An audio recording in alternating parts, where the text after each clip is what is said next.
This is more about living in the coronavirus epidemic.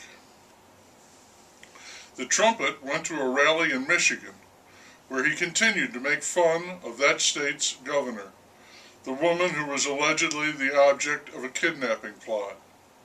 "Lock her up," the crowd began to chant. "Lock 'em all up," the trumpet said. How he loves to blow. He now refers to his chief medical advisor as that idiot. That man was on 60 Minutes last night. He's upset because he appears in a pro-trumpet ad, and he says he has no political bias at all. He favors no one. The ad continues to run. He and his wife and their children have all received many threats, including death threats. "I'll be glad when this is over," he said. "Do you think that will be any time soon?" he was asked. No.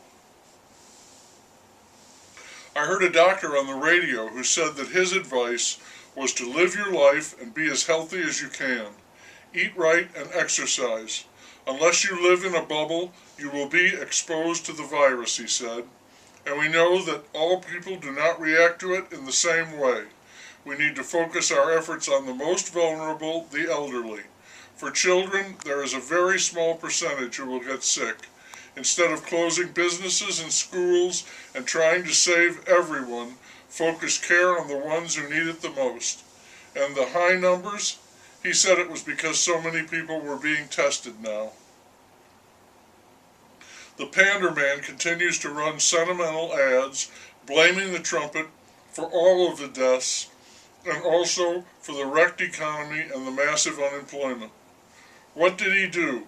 He asks over pictures of suffering and dying people. He did nothing. Cut to a picture of a sneering trumpet. He said that all our veterans were suckers and losers. We need a change. I will be that change, said the Pander Man. The trumpet still thinks he will win. We've been living with the coronavirus for so long that it has begun to feel like quicksand to me.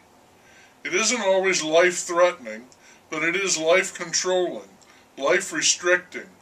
We are all stuck in it. It is stuck too. It's not going anywhere.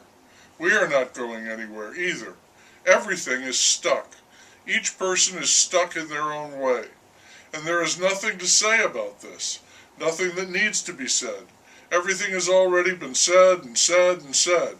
And still, when it comes down to it, I know nothing for certain.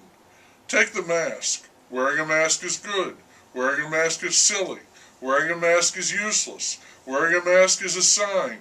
It is a sign of thoughtfulness, of respect, of conformity, of weakness. Wearing a mask is bad for you. It's counterproductive. I could go on. And it is that way with everything. All efforts to understand peter out, they fizzle out. And so we turn wearily away from the virus. I'm sick of the virus, people will say, meaning they're fed up, not ill. And what do we find? Politics. More bad luck. People are flawed. Fine. But these two candidates, two aging white men, they seem to be little other than flaws. They're McFlaw and Whopper Flaw. Two flaws, take your pick. There is no joy in this. At best there is resignation, more often anger. In 2 days they will debate again, disappoint everyone, settle nothing. The election will not settle anything, will only sink the wound deeper. More and more the election looms, not as a clear resolution, but as more unraveling. And very little is holding us now. The field mouse has announced that if the numbers don't improve, he will have to consider closing the schools. I don't think it will come to that, an act of desperate idiocy. I think it would set off protests and riots all over the state, and I think many school districts would ignore him. Would he then be crazy enough to send in the National Guard? Remember, it's the year 0 CE.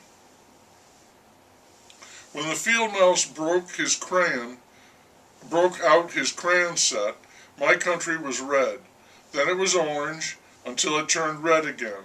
Now the voices are telling us that we are on the verge of purple, and that matters because when we go purple, businesses and all the schools will have to be shut down immediately and automatically.